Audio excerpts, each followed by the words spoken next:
Welcome to Time to Teach with Tammy, the podcast that gives tips, advice, and suggestions to teachers by a real teacher. So sit back and enjoy. And oh yeah, don't forget to subscribe.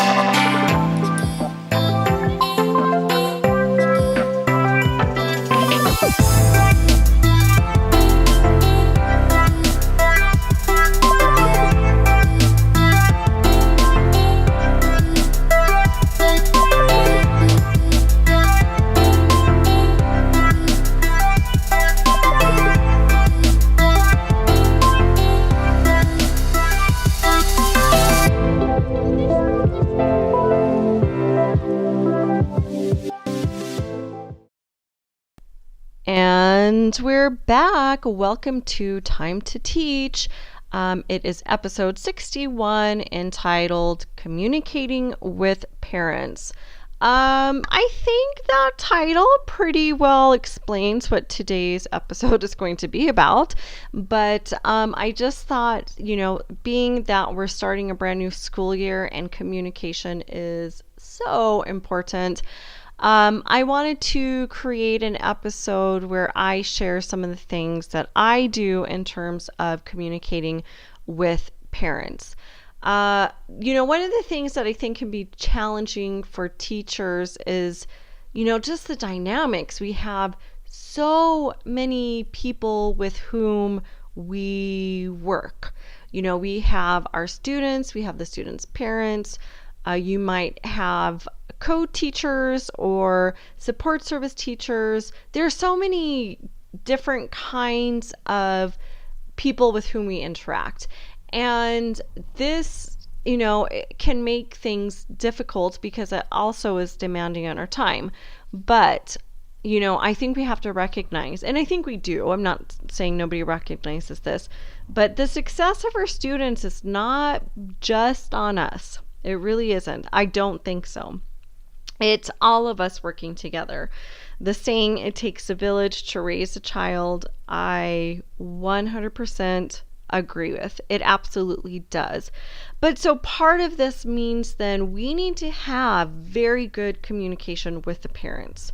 It has to be made a priority. It cannot be, if we're in the situation that we are working together as a team or a village to educate or raise these students, we have to admit that communication is going to be a key player in all of this.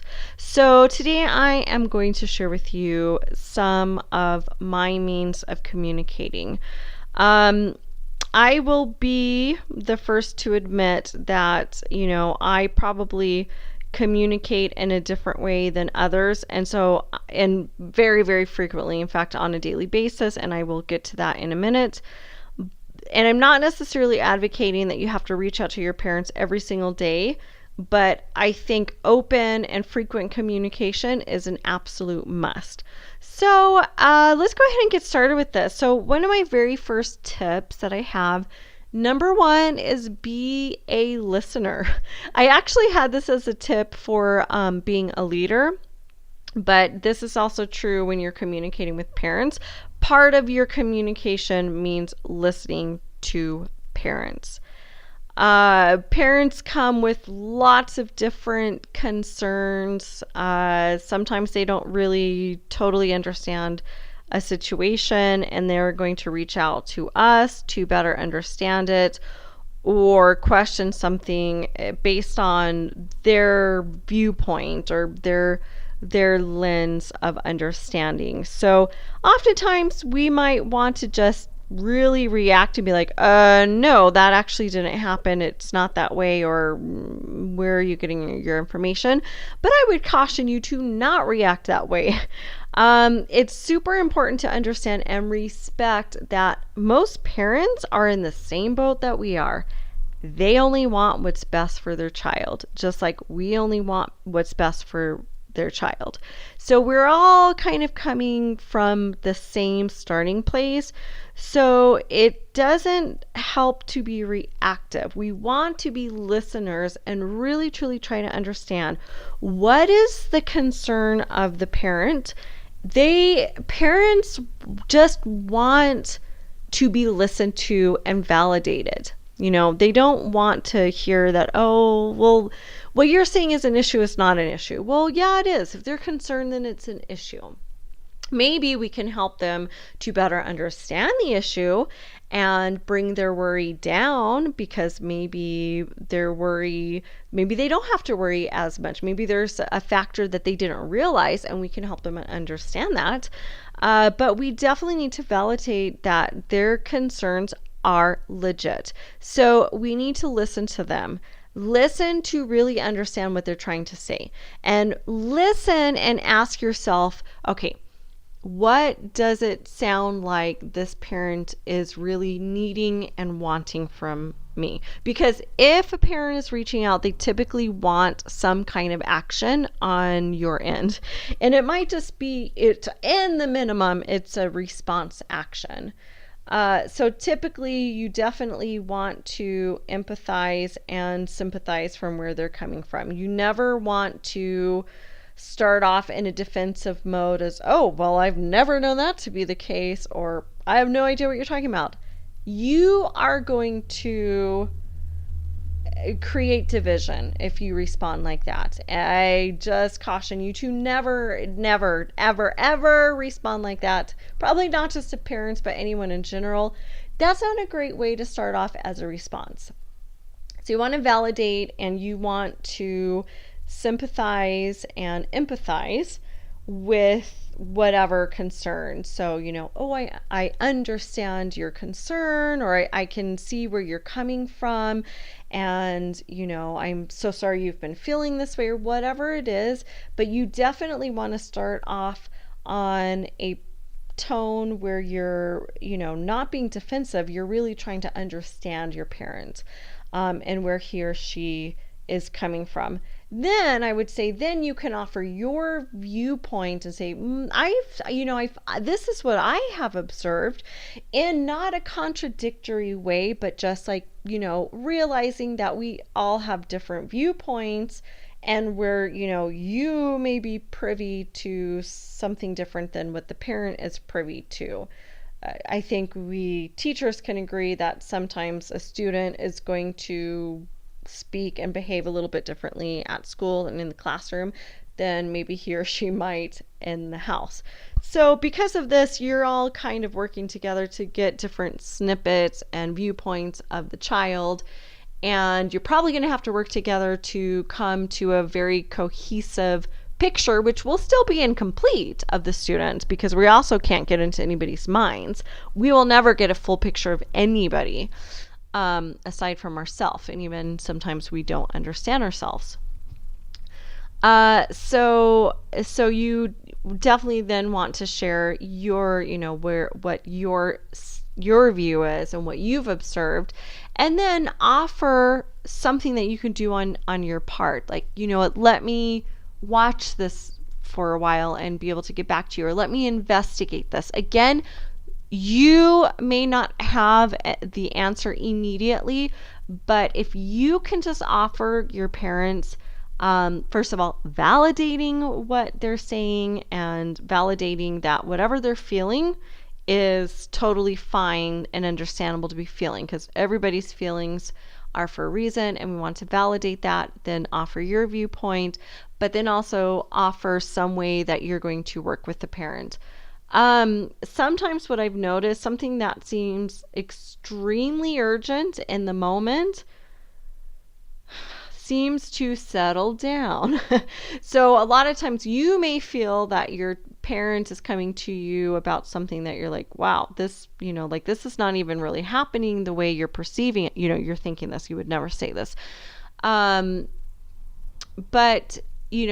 if you work with the parent in time, their high emotions are going to start to de-escalate. They're going to decline, basically.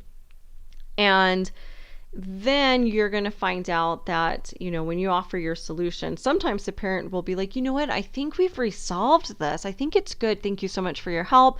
So you just definitely want to, listen to what it is that your parent needs and work with your parent And I think that's in that way we can really bridge a very positive relationship with our parents. Okay, so that was number 1. Number 2, communicate regularly. I think parents want to know what's going on. Even if you don't hear back from them, they still are interested in what's happening in the classroom, especially at the lower age levels, which you might or might not know depending on how long you've been listening, but I teach pre-first, which is a grade between kinder and first grade in our school, because this is an international bilingual school. So where I'm at the elementary level, and parents are they're very involved, and I would say that's very true for K through 12, but probably more in the elementary level as their child's education is just getting started. They're very involved. So you want to communicate. So even if you're not hearing a response, just keep the line of communication open so that your parents are getting feedback regularly from you. They don't have to guess what is it that happened, what is it that's going on. Just make sure that you're communicating very regularly. So one of the ways that I do this is I email my parents every day. So this is where I say you do not have to be to that extent. I agree that I overly communicate, but I will say this: my parents have always thanked me for that communication. So I don't think I overly communicate, but I do agree that I don't think that the average teacher, I don't think every teacher needs to be emailing the parents every single day. I'm not advocating that. I do think your parents should be hearing from you at least once a week, but I do it daily. So what do I do? What am I emailing my parents about? Well, basically, I give them a rundown of what we did in the classroom, and it is very brief. This is what we learned in reading. This is what we learned in writing. This is what we learned in math. If we had a special event that we attended, I will brief that, say, oh, we went to this play, whatever is pertinent. In a brief summary to the day is what I include, because, parents do like to know what's going on. A lot of times their child gets home and they're like, oh, what did you do today? Oh, well, I played with so-and-so at recess and I did this and that. They're not going to remember all the details of the day. They might remember and relay some of it back, but you really can't, especially my students who are age 5 and 6, parents are probably getting bare minimum details. So it's just a great way to keep them in the loop of, hey, this is what we are doing, or this is what we did today. Another way to do that is by maintaining a website. So I have updated information twice a week, actually. Every Monday I have on my homepage, I will have the newsletter for the week. So that's going to have our activity schedule. We run on a 6-day cycle. So day 1, we do whatever activity. Day 2, they have a different activity. Day 3, and because it's 6 days, it doesn't necessarily correlate with the day of the week, so that can be confusing for our parents. So I keep that on our homepage on our website so they can very quickly go to the website and see, oh, okay, tomorrow's PE. I need to send my child in his or her PE uniform. So I keep that on there. I keep our basic learning goals and all the academic areas for the week. So the beginning of the school year, we'll be setting up reading and writing workshops. So I'll just kind of tell them some of the things that we're learning, like appropriate reading behaviors, appropriate procedures, so the correct procedures in writing workshop, things like that. Going over and working on things with number sense will be in our math workshop. So I'll just, again, it's not totally detailed, but it's enough information where they can see what the learning targets are for the week. And to be honest, I don't really have a tracking device on my website, so I can't tell you that parents are checking it.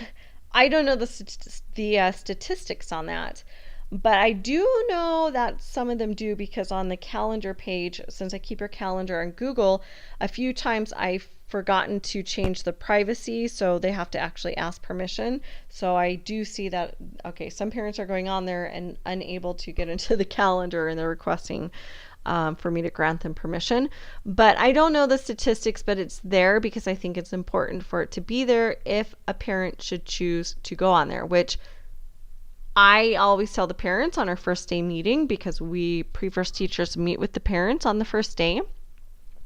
I always tell them, please go and look at it every Monday, only once a week. I'm not going to update the homepage after that until the following week. If there's something else that comes up, I won't expect them to be checking that every day because the content isn't changing. I will update them via the email that goes out that day.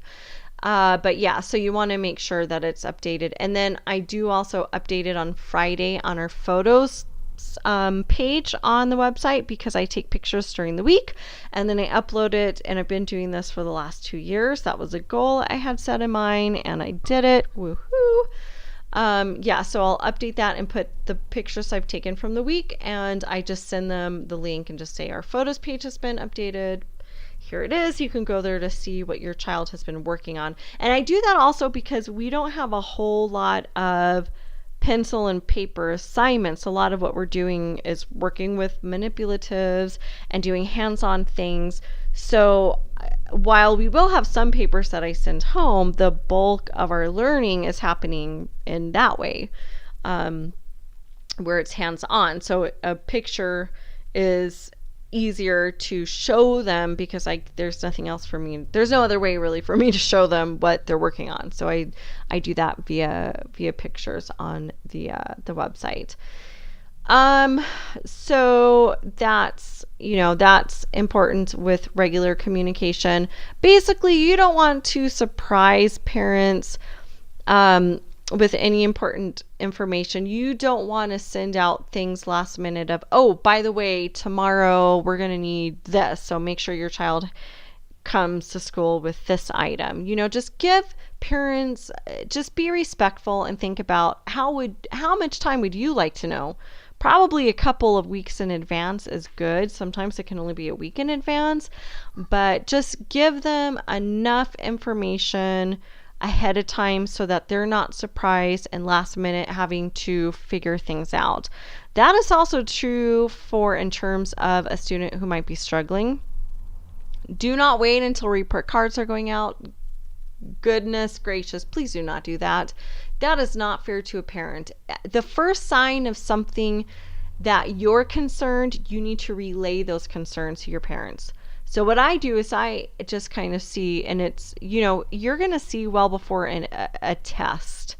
You're going to see during formative assessments, you're going to see just in your anecdotal notes, you're going to know from your observations that, this child is struggling. So you will want to relay that to your parents, or not to the parents, just to the one set of parents of the struggling student, and just be like, you know what? This is what I'm noticing in the classroom. And please don't send it right after that. Don't say that your child's struggling, goodbye. Please help your parents by offering a way that that they can work with the students. Because while that information is good to know, it's really of no use if the parents don't know how to work with your child. So just think about, how are you working with that student in the classroom to help with that difficulty, and offer that as advice. Give them, if there's several things they can do at home, then do it. And then whether or not the parent does, it's kind of out of your hands at that point. But dear goodness, don't wait until report cards are coming out to relay that important information, because that's just not fair to anybody involved. And it's really, you waste so much time. And I'm not accusing anyone of doing this. So when I say you, please know I just mean a hypothetical you. But I have been on the receiving end of that, of not being notified until my daughter's report card is coming out.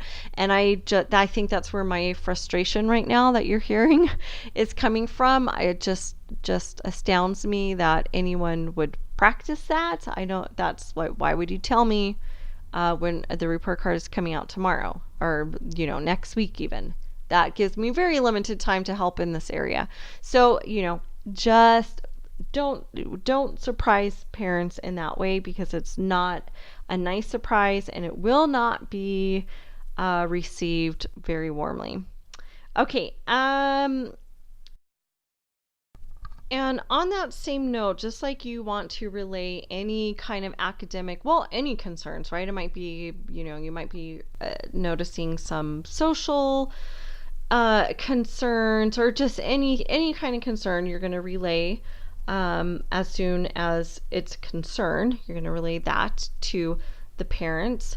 But on the same token, when a child has achieved something, you also want to relay that. We don't just want to send out uncomfortable news or disappointing news, or we also want to make sure that we are sending out information and notices when a child has achieved something or done something really great. Maybe it was just, your child helped another student today, something. It could be something as simple as that, and just like that other student really appreciated it, and I thought it was great, so I wanted to let you know. Send home good news as well, and that could be done again via email. You could just email the parent the good news or the achievement, whatever it is. But something that I started doing, goodness, maybe this past school year, and I got this idea from a Twitter chat. So Twitter, way to go Twitter, is leaving a sticky, I do it on a sticky note, but really you can write a note on any kind of paper. But writing a note and giving it to your student and allowing them or asking them to take it home too, where they can share with their parents, or not, I don't know. But my students can't really read, so a lot of times I leave the note on a sticky note and then I read it for them, and then I say, take this home to mom and dad so they can see what you did. So I make a point to do that regularly, because not only now this is going a little bit beyond just good communication with the parents, but making sure that you're communicating with your students. It just creates, I don't know, just really good energy, so that parents don't only hear from you when you have bad news, but they're really knowing the good things that are happening as well, which is equally important. Because a lot of times we forget to relay that information, or we see it, but we forget that the parents don't know that that was an achievement. They didn't get to witness that on their child's behalf. So it just feels good when they're hearing good news. I just think that's really important. That's going to build a really good relationship with you and your students, but also with your parents, because then they know that you're paying attention. You are paying attention and taking note of those great things that their child is doing. And let's face it, it is great as a parent to receive good news. It feels so good. And it just helps to create such a special rapport and bond with the parents. I think when they see that you're really noticing things like that, when there is an issue, they're more apt to work with you, because they know that you're noticing all the things, not just the bad, but also the good. So it just kind of paves the way for a smoother relationship for whatever comes up in the future. It's just, it's just so beneficial and healthy for the relationship. Okay, my last little tidbit is when a parent reaches out to you, it's very good practice to respond as soon as your schedule permits. And like I said, I get emails regularly from my parents. every day I'm receiving a couple of emails, even if sometimes it's just to inform me that, so-and-so is going home with so-and-so, whatever. But I'm always getting emails from parents. I'm constantly hearing from them. But it's really good practice to respond to them and not make them wait. It doesn't feel good. Just imagine yourself on that any time where you've reached out to someone and you've had to wait a long time or quite a bit of time for a response. It does not feel good. It causes frustration and aggravation, and that can be damaging to the relationship. It's so easy to respond to someone to the point where we should not respond. It's so easy to respond that we should be doing it. Now, granted, I know that we can't always respond immediately, and that's why I say as soon as your schedule permits. Sometimes I get emails when I'm teaching and I'm wondering, do they realize, that I can't respond? But really it could be that they do understand that and they just are sending it out so that when I get a chance to see it, I'll be able to respond. But as soon as you can, don't put it off, just respond as soon as you can. It should not be, my personal feeling is they should get a response within 24 hours or by 24 hours. There is no reason why 2 days should pass before they hear from you. And again, even if it's, I don't know the answer to your question, but let me get back to you. They just need to know that you're responding to them. It doesn't feel good to be put on the back burner and to be ignored. That doesn't feel good, ever. That is damaging. So let's not do that. Let's just respond as soon as our schedule permits. Just respond. Okay, you guys, well, that's really it. Let me just kind of briefly go over exactly what we talked about in today's episode. So a few things, all the things that we talked about in terms of communicating with parents. Number 1, be a listener. Number 2, communicate regularly. Number 3, communicate your concerns as soon as possible. Number 5, communicate achievements as soon as possible. And then number 6, respond as soon as possible as your schedule permits. Okay, you guys. Well, I hope that you enjoyed today's episode and you got some tips that you can utilize with your parents. Do you have some other tips that you'd like to share? If so, I'd love to hear from you. You can tweet to me at TammyJ123. That's TAMIJ123. Until next time. Wait a minute. Wait 1 minute. Before you go, don't forget you can catch our show notes online at www.timetoteach.libsyn. That's libsyn.com. We're also on Facebook at Time to Teach. Don't forget to check out our Facebook group, Teachers for Effective Curriculum. And if you're an educator with your own podcast show, I invite you to join our brand new Facebook group, Teachers Who Podcast. Let's grow a community where we can network, problem solve, and discuss anything and everything podcast related. I'll see you there.